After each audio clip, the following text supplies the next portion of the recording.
Okay. I hope that last recording turns out. I bet it's too low. I'm trying to get this mic to the right spot. Sweet spot. So I don't have to have frickin' shoulder pain. And you can hear me. For whatever it's worth.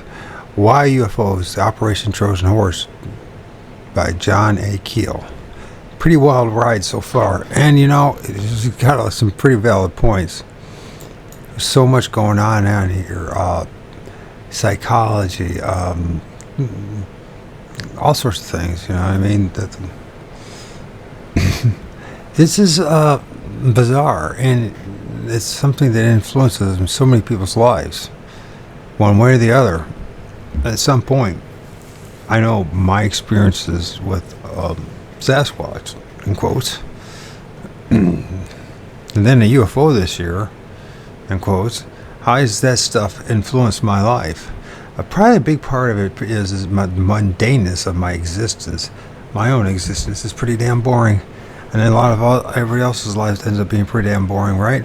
We just become worker bees, boring, have meaningless existences, and therefore maybe it influences more.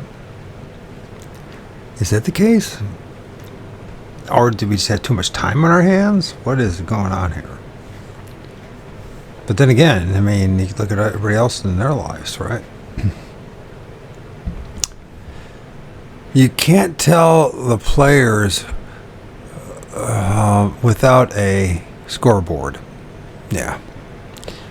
It is. And this is a bizarre thing. And it's, yeah. How much is this is psychology? Psychological in nature.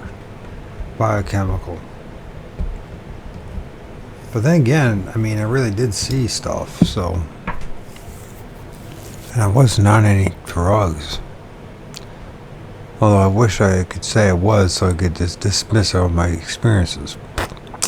Anyways, Chapter 15. You can't tell players without a scoreboard. Now, perhaps we can better understand RAF Air Marshal Sir Victor Goddard's remarks. The astral world is the astral world of illusion, which is greatly inhabited by illusion-prone spirits. It is well known for its multifarious imaginative activities and extortions. Seemingly, some of its denizens are eager to exemplify principalities and powers, orders pronounced upon morality and spirituality and deity and etc. All of these astral exponents who invoke human consciousness may be sincere, but many of their thesis may be framed to propagate some special phantasm, or simply to astonish and disturb the gullible for the devil of it. These illusion-prone spirits are responsible for nearly all of the UFO appearances and manipulations. The flying saucers don't come from some Buck Rogers-style source or civilization on some distant planet. They are our next-door neighbors, part of another space-time continuum where life, matter, and energy are radically different from ours. Ancient men knew this and recognized it. The original biblical text employed the word Sheol, which meant invisible world, the grave, right? That's all that I thought it meant. Somehow, the translation turned into hell and gave it an entirely different meaning. After spending more than a decade investigating and researching the UFO phenomenon, an engineer named Brian Reeves published a statement in 1965. We've been to see that vehicle in outer space where not really. Wait a minute. We began to see that vehicles in the outer space were not really important thing. They were merely an indication of something vastly greater, an Earthmen's awakening to a tremendous new awareness. It had taken Mr. Reeves many years to arrive at a conclusion on which had apparently been reached in the halls of Washington long before. In January 1953, the Central Intelligence Agency collected together a group of leading scientists to review the flying saucer evidence compiled by Captain Edward Ruppelt and his Air Force Project Blue Book teams. The final report of this blue ribbon panel was kept in the classified files for 13 years and wasn't released to the press until 1966. In that report, the scientists, some of whom later became recipients of the Nobel Prize, declared the panel noted that the cost of the technical manpower effort required to follow up and explain every one of the thousands or more reports received throughout the channels each year cannot be justified. It was felt that there will always be sightings of which complete data is lacking, that can only be explained with disproportionate effort and with a long time delay, if at all. The long delay in explaining the sightings tends to eliminate any intelligence value. The result is mass receipts of low-grade reports, receipts of low-grade reports, which tend to overload channels of communication with material quite irrelevant to hostile objects that might someday appear. The panel agreed generally that this mass of poor quality reports containing little if any scientific data was of no value. Quite the opposite. It was possibly a dangerous to in having the military service foster public concern and nocturnal meddling lights. The implication being, since the interested agencies was military, that these objects were or might be potential direct threats to national security. Accordingly, the need for de-emphasization made itself apparent. The panel suggested a program of debunking UFOs and systematically destroying the mystique of which it grew up around the subject, Such a program, the report stated, should tend to reduce the current gullibility of the public, and consequently, they are subsequently too clever hostile propaganda. As a part of a plan of de-emphasizing the sightings, the Air Force files were closed to newsmen and researchers for several years. The military personnel were forbidden to discuss UFO material with outsiders. This move inspired the cry for censorship, which are still bandied about in the cultic circles. The phenomena was much bigger than the U.S. Air Force and it proved to be impossible to play down or explain all the sightings. Air Force public relations were ineptly handled.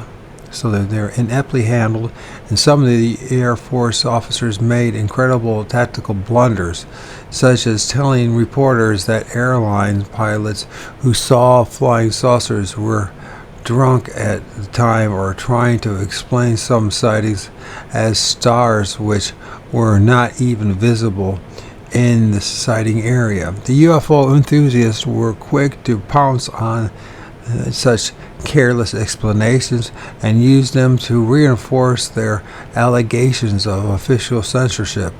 Project Blue Books published a record clearly illustrated the official attitude of genuine disinterest. In 1955, Project Blue Book Special Report Number 14 is the only accurate summary. The AF statistics 689 sightings were listed as unknown. 14 years later, the Air Force was claiming that the total was 701 over the 155 total.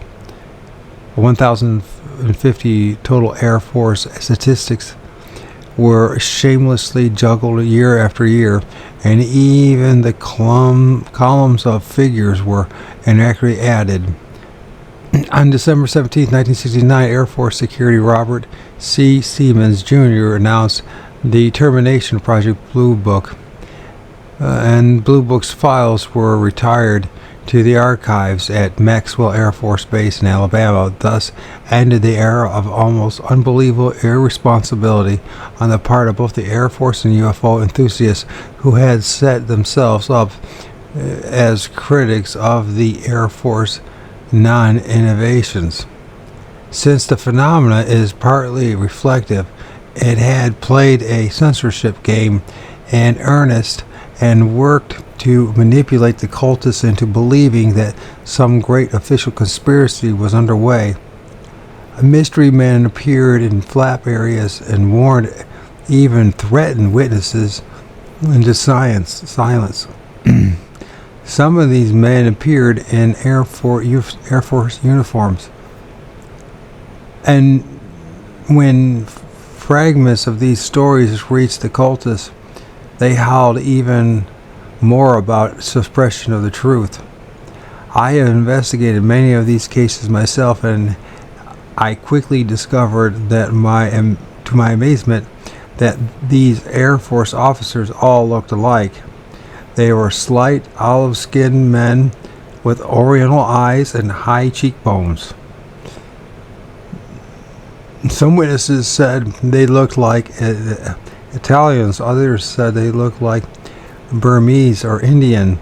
I reported this to the Pentagon and found that other cases had been turned up, and the military intelligence and even the FBI were involved in investigating some of them. Early in 1967, I published a newspaper feature on these Air Force impersonators, and it was reprinted around the world. 3 men in black, having repeatedly driven up to homes of witnesses in their shiny black Cadillacs and frightened the people into silence. In nearly every case, these men have been described as short, dark-skinned Orientals, men who have described as short, dark-skinned Orientals. 4 years, many of the official UFO occultists. For years, many of the UFO occultists have believed that these men in black were CIA or Air Force agents, just as they believed that the government was tapping their phones and censoring their mail. Much UFO mail seems to go astray. Recently, the New York District Attorney Frank Hogan revealed that it takes 6 men to manipulate a full surveillance of a single phone. Phone tapping is this is back then, 50 years ago, right? Expensive procedure, and they can seriously question the need or justification for an Air Force or CIA maintaining taps on phones on teenagers and little old ladies involved in UFO research. But if the phenomenon itself is electromagnetic in nature, it might be able to manipulate our telephone systems, just as it seems to manipulate automobile ignition systems. The real truth is that the UFO cultists have been played for suckers for years, not by the government, but by the phenomena. Mischievous, even malicious rumors and nonsense have been passed on to them through the contactees, and they have accepted this rubbish as fact. Other classified UFO stories had their beginning as clearly labeled fiction in cheap men's magazines. One such story told how a reporter saw officials conducting a hairy spaceman through a White House. A newspaper columnist Riley printed excerpts from it without comment. It created a sensation among the UFO cultists for years. Irresponsible tabloid newspapers have cashed in on the temporary wave of UFO interest by publishing completely fictitious flying saucer stories as fact. The calibrated tales of UFO crashes on the islands of Spitsbergen in the early 1950s was spawned by such a newspaper and still is being republished as an example of government suppression. The Norwegian government denied the story naturally.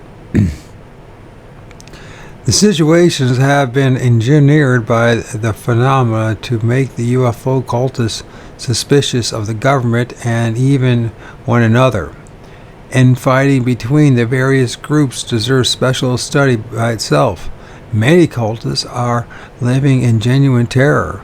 Some no longer trust their own families. Several have suffered nervous breakdowns. Ironically, the UFO organizations have themselves suppressed and censored more UFO reports than the Air Force. When the National Investigation Committees on Aerial Phenomena received a report from one of their members on the sightings of Betty and Barney Hill in 1961, in which they suffered extraordinary effects after they saw a human-like figure in the window of a UFO, they hid the full report in their office. The whole story would never have been public knowledge if author John Fuller had not stumbled across the hills years later during his own independent UFO investigations.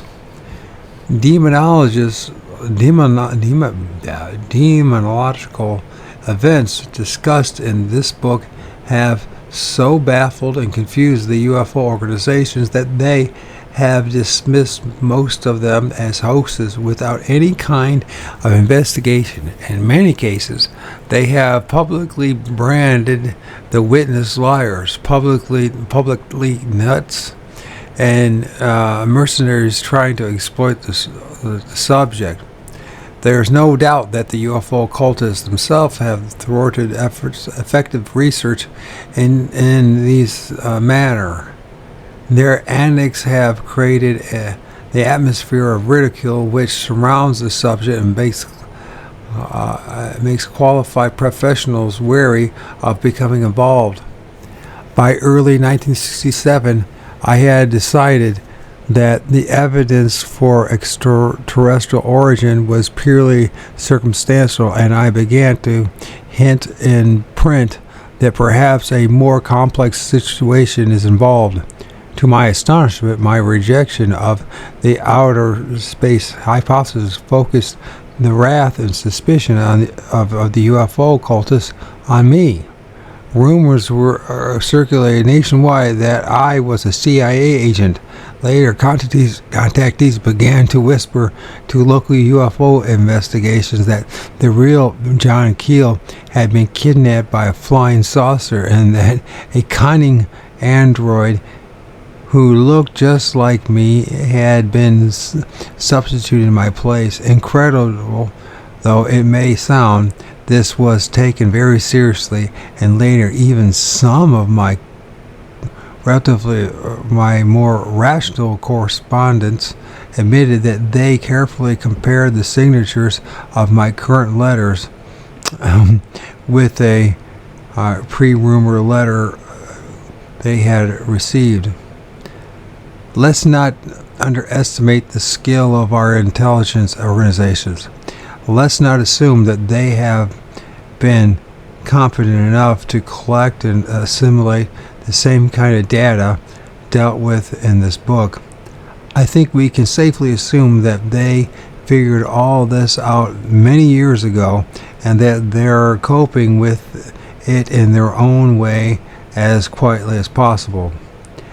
The huge National Security Agency building outside of Washington, D.C. is filled with James Bond type electronic gear.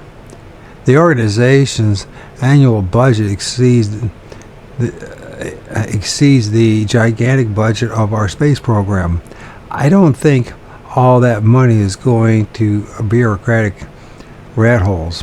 I don't think all those computers and super sophisticated gadgets are just sitting there collecting dust. The NSA has orbited ELINT, E-L-I-N-T, electronic intelligence satellite equipment with delicate censoring devices which can instantly detect the electromagnetic disturbances on our Earth's surface. Our satellites carry infrared detection devices, and still others are designed to eavesdrop on all forms of communications.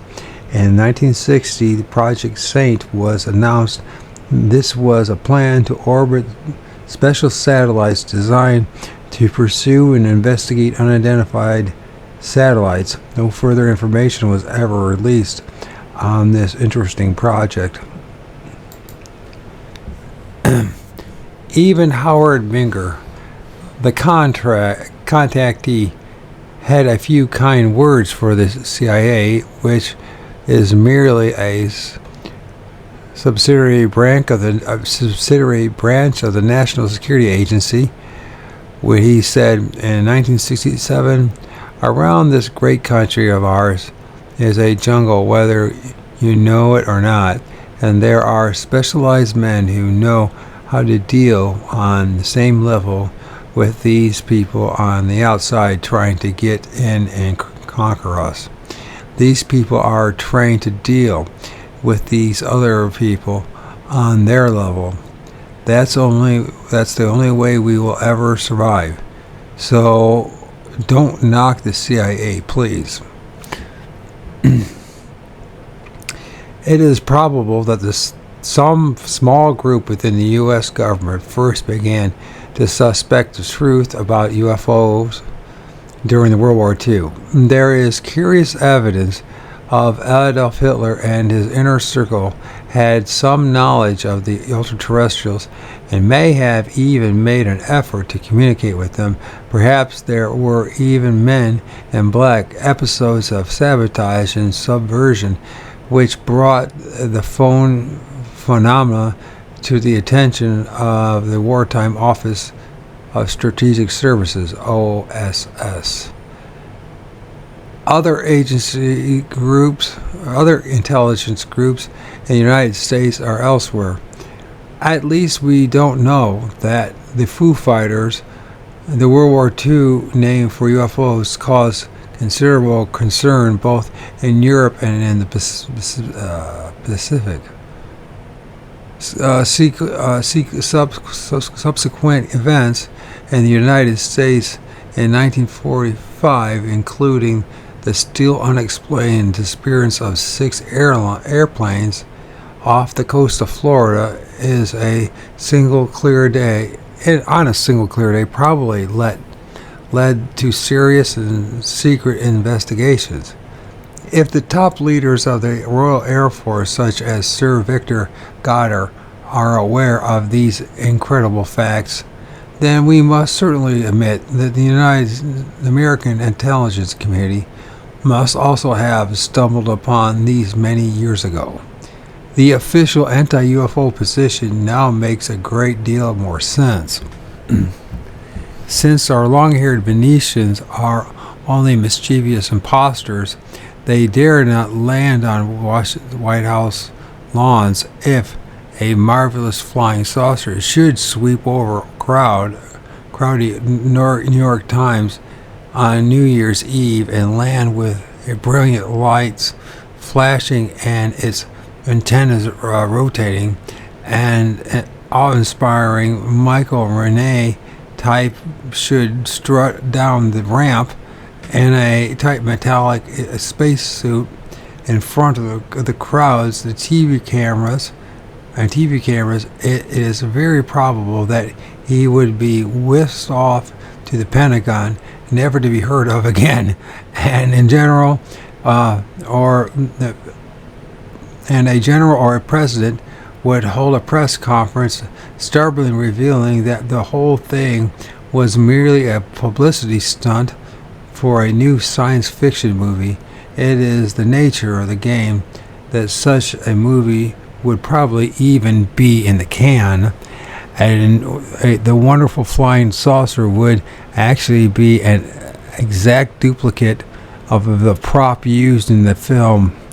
We have actually been subjected to a long series of hoaxes of this type for the past 20 years. Now it's 80 years. Although somehow less dramatic than this example, no responsible government could really attempt to explain this bizarre situation to the general public. Our military establishment has therefore been forced to follow a simpler policy, denying the reality of the phenomena without trying to explain it. If the flying saucers are a cosmic hoax, then it follows naturally that many of the men's basic beliefs may be based on similar hoaxes. We're talking about religion now, right? The Bible and stuff like that, and the Quran and all the rest of them. No government is willing to expose these beliefs or become involved in the terrible controversy that would result from such exposure. The Air Force study of the early 1950s and my own recent independent investigations proved that when a sighting data alone, these reviewed quantitatively, prove that when the sighting data alone is reviewed quantitatively and automatically negates itself, the individual sightings are not part of the whole but are part of something else. They form the point of the needle which the ultra-terrestrials choose to show us. There are undoubtedly many objects in the sky which we never really notice, but which are part of all of this. Strange clouds and weird birds and winged creatures and conventional-looking airplane. They constitute the real phenomena. There are other objects invisible to human eye, but discernible on occasion to radar and those people who are more attuned to receiving the signals for those unknown electromagnetic radiations around us. Sir Victor Goddard pointed out that he believed that most UFO sightings were made by people with psychic abilities and by non-psychics who were standing in the aura of the real precipitants and were therefore temporarily tuned in. There seems to be some merit to this hypothesis, incredible though it may seem.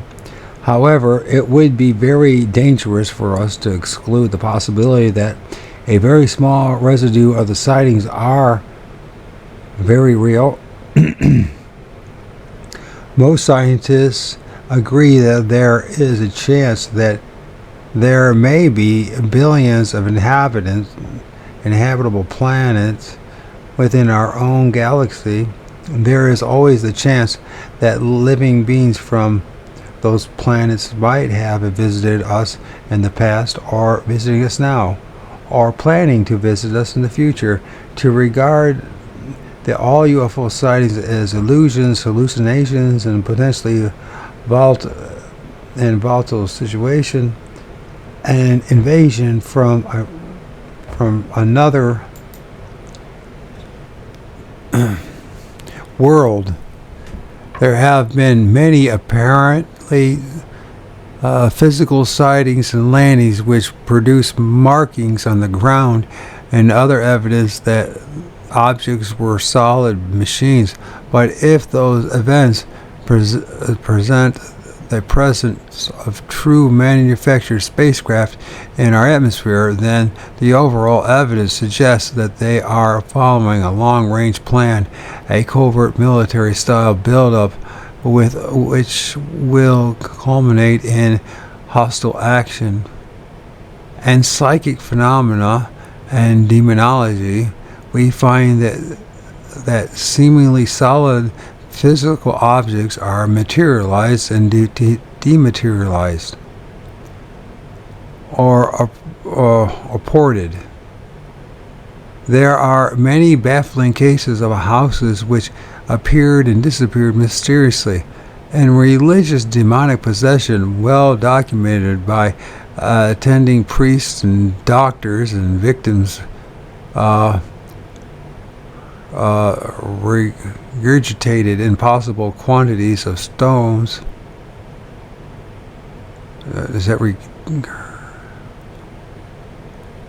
What the hell?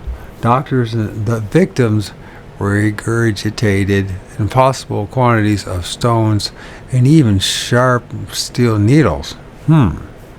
Apparently, these foreign objects materialized in their bodies. Some victims have levitated to the ceiling and had to be forcibly tied to their beds to keep from floating away. Ufologists have constructed elaborate theories about flying saucers, propulsions, and anti-gravity. But we cannot exclude the possibility that these wondrous machines are made of the same stuff as our disappearing houses, and they don't fly, they levitate. They are merely temporary intrusions into our reality for space-time continuums, momentary manipulation of electromagnetic energy. When they lower their frequency, as the contactees put it, and enter a solid state, they can leave impressions on the ground. But to enter that state, they need some atoms from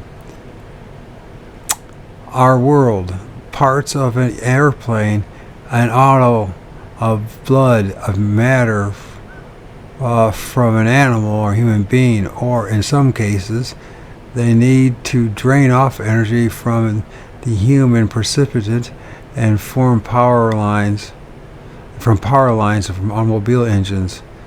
This may seem like a fantastic concept, but we have wasted 20 years trying to simplify all this, trying to find a more mundane explanation. The fact is, all of the evidence supports our fantastic concept more readily than it supports the notion that we are reviewing visitors from Mars or Anastria. I guess Anastria? Never even heard of Anastria. Anyways, until this book, I am not a UFO. I haven't been following the UFO or being part of the community. That's not my thing. I was tried with the Bigfoot community, but man, it's just as bad, if not worse. But if we want to be properly cautious and objective, we find ourselves facing a double-barreled dilemma. On one hand, all of the real facts of the situation, the manifestations and physical effects of the phenomenon, seem to point to a negative paraphysical explanation. The UFOs don't seem to exist as tangible manufactured objects. They don't conform to the accepted natural laws of our environment. They seem to be nothing more than transmogrifications, tailoring themselves to our abilities to understand. The thousands of contacts with the entities indicate that they are liars and put-on artists. The UFO manifestations seem to be, by and large, merely minor variations of the Golden Age demological phenomenon. Officialdom may feel that if we ignore them long enough, they will go away altogether, taking their place with the vampire myths in the Middle Ages. On the other hand, suppose that some other world, either from another planet or from a region composed of different frequencies and a different kind of physical matter, had design on this world. Suppose that their time cycle was radically different from ours, and they could launch a plan for takeover which could require thousands of our years to complete. While they were making preparations for the invasion, it would be necessary for them to divert us, just as we planted all kinds of false evidence to convince Adolf Hitler that the invasion of Europe was going to take place far from Normandy. It would then be logical for them to instrument a plan of psychological warfare to keep us confused and even to convince us that flying saucers don't really exist at all. The few thousand people who took a real interest in UFOs reports could be definitely diverted by contacts which assured them that the flying saucers were really being operated by nice guys, but by big brothers from outer space who had our best interest at heart. Contactee Howard Menger reported they used people not only from this planet, but people from Mars as well, and also other people of your own planet. Okay, that's right. And people from your own planet, people you don't know about, people who live unobserved and undiscovered as of yet. What kind of undiscovered people could he have meant? The elementals? The late General Douglas MacArthur, a man who must have been privy to much secret information, repeatedly made public statements asserting that the next war would be an interplanetary conflict with mankind uniting to combat evil forces from some other world. The photos returned by Martin by our Martian space probe in 1969 indicate that Mars is uninhabited and uninhabitable.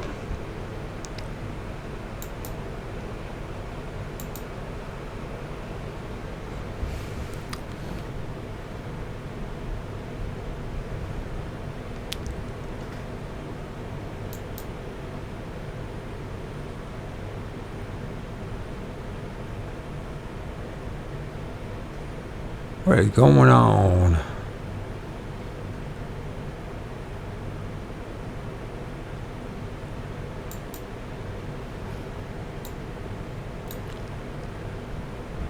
Well, this simple dollar is pretty excited. Okay, having been trained in psychological warfare during my stint as a propaganda writer in the U.S. Air Force, or the U.S. Army, I have been particularly conscious of this double-barreled threat, particularly concerned over the obsessive hoaxes and manipulation apparently designed to foster both belief and disbelief in the reality of flying saucers.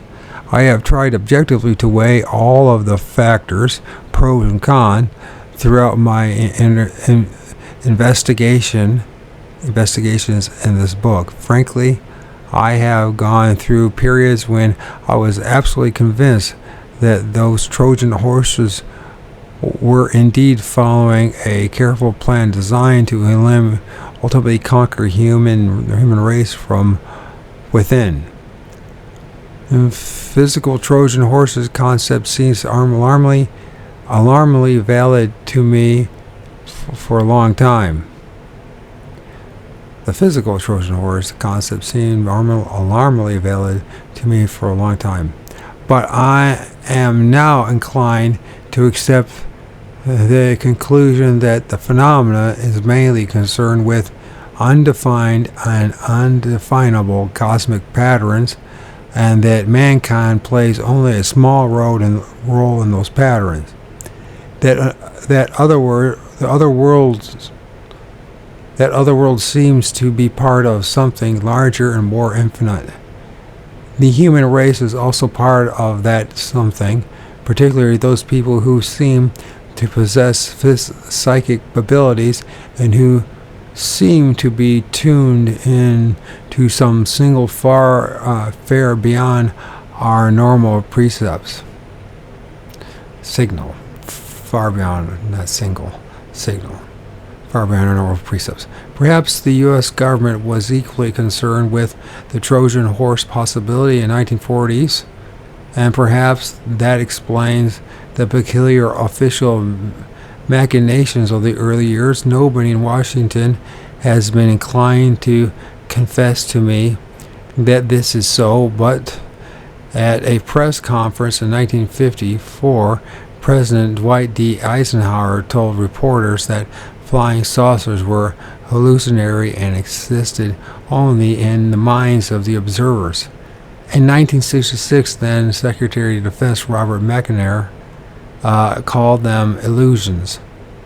So it seems probable that after a period of paranoia in the 1940s and early 50s, the government settled upon a negative hypothesis based undoubtedly on the same kind of material I have outlined here. If intelligent beings actually do exist on Ganymede or Andromeda,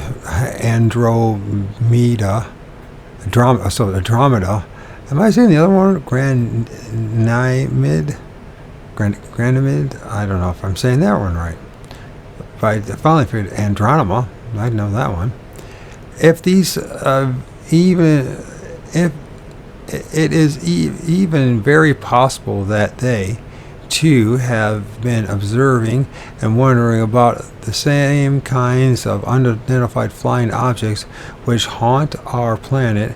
Our astronauts and cosmonauts have frequently sighted mysterious objects deep in space, objects which appear and disappear just as enigmatically as the things flitting about the highways and farm fields of the earth. The UFO phenomenon may be universal and it may be unsolved. Finally, we come to the problem: how do you investigate something that doesn't exist? The answer is that you investigate and study people who have experienced these things. You don't investigate them by checking their reliability.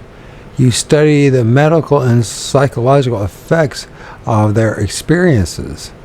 These cannot be done by teenagers with telescopes and housewives with tape recorders. It must be done by trained professionals. We need to know much more about the human mind and how it is linked up to the greater source. We must study the process of a confabulation, falsification of memory, which produces the majority of our UFO landings and contact stories and demonological events. And these victims genuinely believe that they have met splendid space beings, but as Goddard stated, they have really encountered denizens who are eager to exemplify principles and powers. In my field of work, I have developed interviewing techniques which separate the confabulations from the real experience. It can be done, but a large part of the UFO lore is based entirely on confabulations. Elementals and ultra-terrestrials are somehow able to manipulate the electronic circuits of the human mind, and they can make us see whatever they want us to see and remember only what they want us to remember. Human minds, which have been tuned into those superhighway frequency radiations described early in this book, are most vulnerable to the manipulations. Discovering and understanding this process should be given top priority. Symptoms of the contactee syndrome usually appear in early childhood, even though overt contact may not be established until many years later. Many contactees, like Howard Menger, have long sequence of experiences with the paraphysical entities before their real UFO encounters formally begin. Some contactees begin to receive telepathic messages sporadically years before they have overt contact. Those whose minds misinterpret the information or the signal often begin to suffer weird forms of psychic attack. Once they untangle the misinterpretations, the attack ceases and they become silent contactees and remain in almost constant communication with the source. I don't mean to imply that any of those people are insane, far from it, but many are driven insane when their minds are unable to translate the signal properly.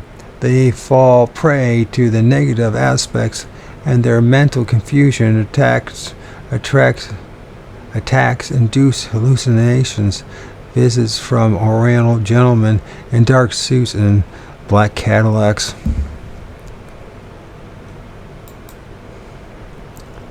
And they can eventually suffer total deterioration of personality.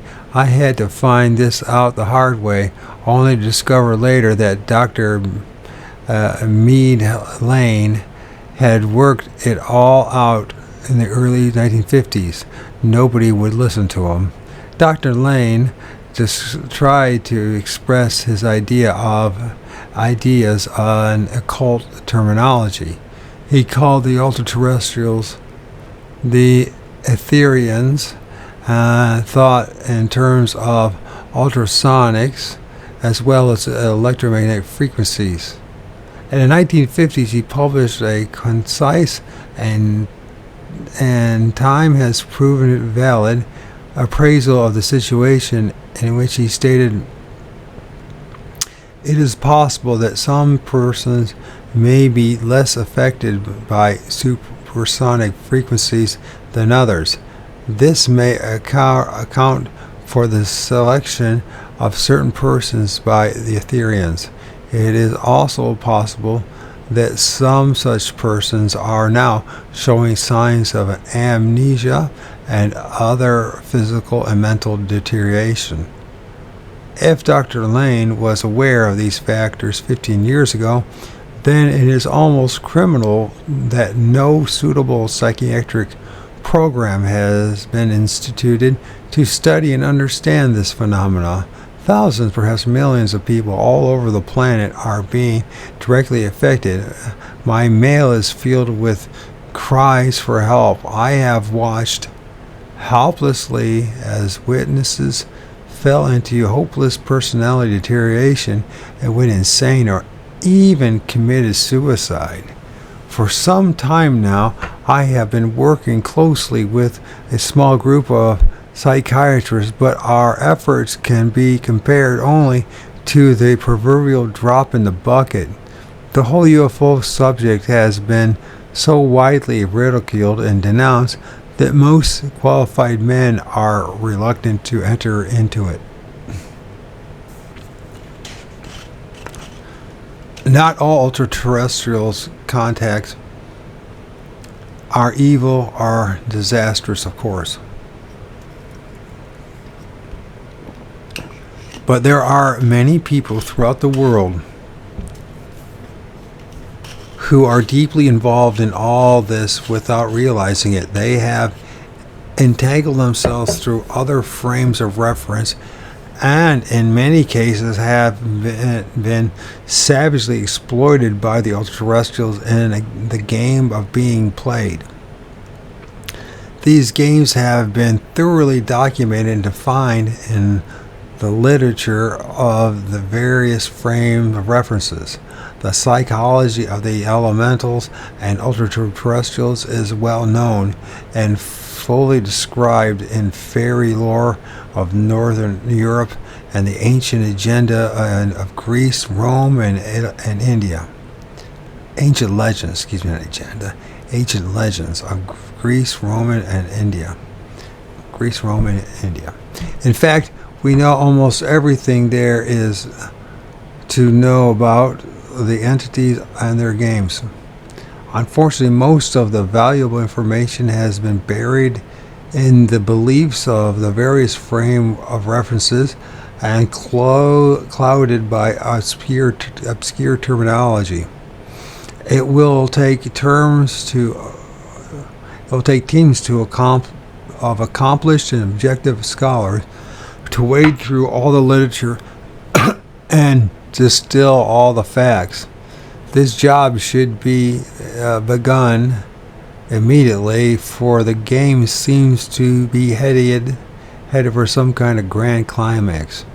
Everything from the Dead Sea Scrolls to ancient scriptures of the Orient to the records of early Egyptians to modern messages of the psychics and contactees and thousands of inspired books indicates that mankind was directly ruled by a phenomenon for many centuries. The God-King system established a universal theocracy which enables ultra-terrestrials posing as gods and super kings to supervise human events. Remnants of this system prevailed until the early 1800s, when the United States established a political structure which separated the church from the state. But that really didn't happen, did it? More than 50 major revolutions. More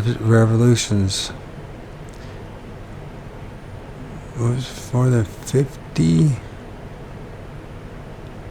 I lost myself. More than 50 major revolutions were staged in Europe in 1848, breaking the back of the God-King system for all time. That's good. The phenomenon simply shifted to new frames of reference, notably spiritualism, and a new cycle of minor religions based upon teachings of prophets who were contacted by angels and elementals. Even Abraham Lincoln was a spiritualist, and spiritualist, and openly admitted that he had based some of his decisions upon information and advice he received in seances. Rapid industrialization and technological development in the Western cultures apparently led to further reconstructing of the phenomenon framed a reference. The inundation of the airships in the 1896 and 97 marked the beginning of the modern UFO phase, although the phenomenon experienced with outer space for the following experiment with the outer space frame of reference as early as 1866, it did not attempt to advance this concept on a worldwide scale until 1946. By 1950, it had, in a mere 4 years, firmly established the extraterrestrial visitants idea as a humanly acceptable frame of reference for the flying object and manipulation. The study and interpretation of all these belongs in the hands of historians, philosophers, psychiatrists, theologians. However, the physical sciences can also make a contribution by applying standard scientific methods to the wealth of data and preparing a statistical study of the events themselves. My own attempts at this are admittedly very limited, but it is obvious that the phenomenon is controlled by hidden laws and cycles as the UFO phenomenon. Wednesday and Saturday phenomena exist in all frames of reference. For some reason, the 24th day of April, June, September, and November and December seem to produce exceptional activity year after year. It is probable that the manifestations are dependent upon unknown conditions which have an electromagnetic basis, which specific individuals, people with latent and active psychic abilities, are in specific places, window areas, at specific times, flat periods when the undefined electromagnetic condition exists, and the phenomenon is able to manifest itself in one of its many forms. These events are staged year after year, century after century, in the same exact areas, and often on the same exact calendar dates. Only the witnesses and the frames of references used are different. The phenomena can be extremely dangerous since the objects move through frequency changes which can produce deadly gamma and ultraviolet rays. On Friday, June the 4th, 1969, I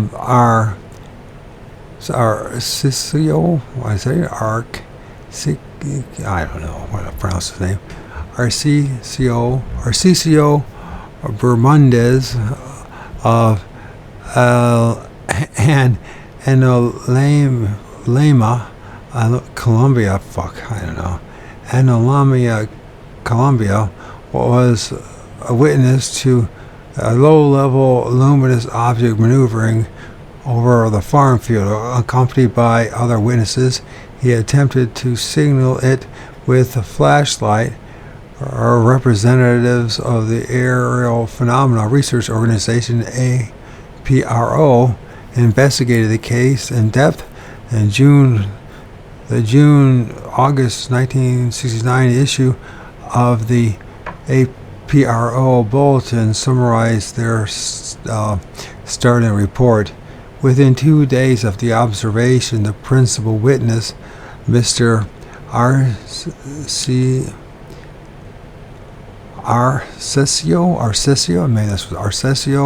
Bermudez, was taken very ill. His temperature dropped to 95 Fahrenheit, and he had a cold touch, although he claimed he did not feel cold. Within a few days, the condition became far more serious. and he had black vomit and diarrhea with blood flow. He was taken to Bogota and attended by Dr. Louis Borda at 10 a.m. and on July 12th, later by Dr. Cesar Esmerel at 7:30 p.m. At 11:45 p.m. local time, Mr. Bermudez died. Doctors noted that Mr. Bermudez's symptoms indicated gamma ray poisoning. Other UFO witnesses have come down with leukemia and died shortly after closely approaching an artificial flying object. Leukemia can be caused by radiation poisoning. This is not a subject for teenagers and wild-eyed believers. It demands a cautious, comprehensive, and well-financed investigation by independent, objective professionals, unhampered by the petty causes of the cultists and the political machinations of the government agencies. Somebody or something somewhere is trying to tell us about all this. Our skies are filled with Trojan horses and always have been. They have operated They are operating on a mysterious timetable, deliberately sowing confusion and nonsense in their wake. And the believers and cultists have been crying for us to throw open the gates of the city and wheel the Trojan horse in, but the governments of the world and the churches have been trying to nail the gate shut. The Vatican has repeatedly warned that spiritualism is evil and the work of the devil. And we say vice versa too, right? That's the damnedest thing, right? And when seemingly authentic religious miracles occur today, there have been many theologians. God dang, I just lost myself. Okay, there have been many theologian churches approached them with great caution in trying to play down the significance. The Bible warns us that during the last days, this planet will be overrun with wanderers in the sky and false prophets and performers of miracles. Unfortunately, that's not true. The last days in the Bible is talking specifically about that generation, the first generation. It says over and over again that throughout the Old New Testament, Jesus expected his second coming to happen in their lifetime.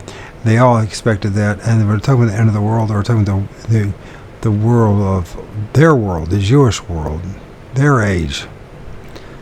But since then, it's been a great playing card, and I swear to God, the government and religion, and they're all playing a role deliberately to deceive the simpletons. Maybe the glue actually is Freemasonry at the end of the day. And of course, not all Freemasons would be in the know, and doesn't need to be. Where am I on all this crap?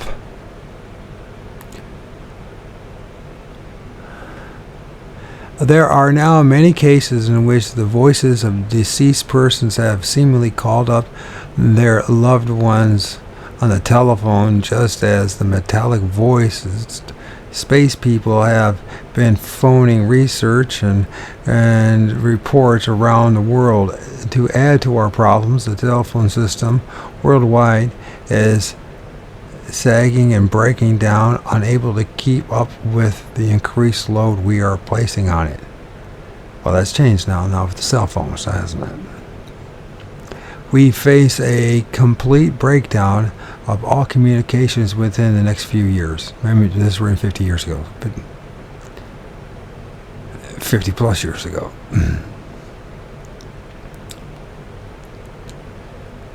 Okay, increasing those we're replacing out, we face a complete breakdown of all communications within the next few years. And we've been hearing that, my whole life we've been hearing that. Television sets, telephones, ham and citizen bands, CBs, radios, and flap areas have been going awry on a massive scale during the periods when UFOs have been most active. Thousands of people deserted California in April of 1969 after hundreds of people had received prophecies and dreams through Ouija boards and it sciences that West Coast was about to slip into the Pacific Ocean. As Sherlock Holmes used to say, the game is afoot. It is happening on every level in our society, manifesting itself in countless ways. The year 1968 was comparable to the year 1848. Great changes are taking place on our college campuses, in our churches, and in the halls of government. The demons of old are marching among us again. In 1966, I was a lifelong atheist raised in the hard school of objective journalism, skeptical but hopeful that I could somehow validate the enthusiast speculations about extraterrestrial visits. The extraterrestrial hypothesis then seemed to me to be the only acceptable explanation. But my experiences over the past few years have changed both me and my outlook. Just a similar experience have changed so many others. I have stood on many a windy hilltop staring in amazement at the multicolored objects converting about in the night sky. I have dealt with thousands of honest and sincere witnesses by mail, phone, and in person. My skepticism has melted away. I have turned from science to philosophy and my search for elusive truth.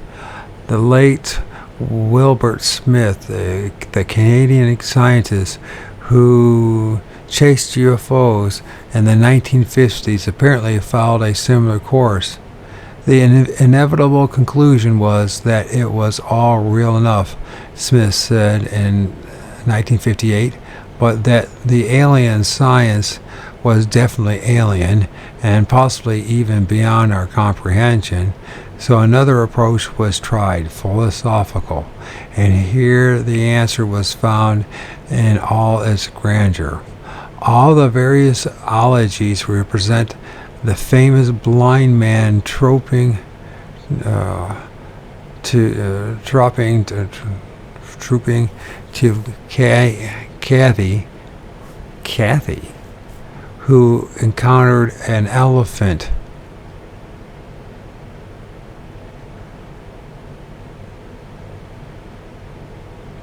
Okay, all of the various ologies represent a famous blind man trooping to Cathay, who encountered an elephant.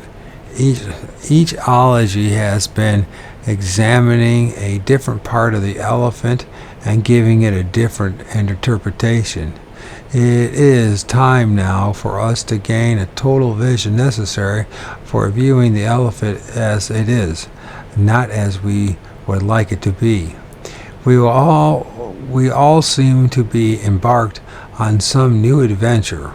Our little planet seems to be experiencing an interpenetration of forces and entities from some other space-time continuum. Perhaps they are trying to lead us into new dark age of fear and superstition, or perhaps they will guide us upward to some unexpected destiny. I am not a scientist, theologian, or philosopher. I am only a reporter. My business is asking questions, not answering them. But there are men who do know part of the answers. Among them are other astronauts who have been closer to the infinite than anyone else. One of them, Neil A. Armstrong, the first man to set foot upon the moon, said this when he addressed Congress on September 16, 1969. In the next 20 centuries,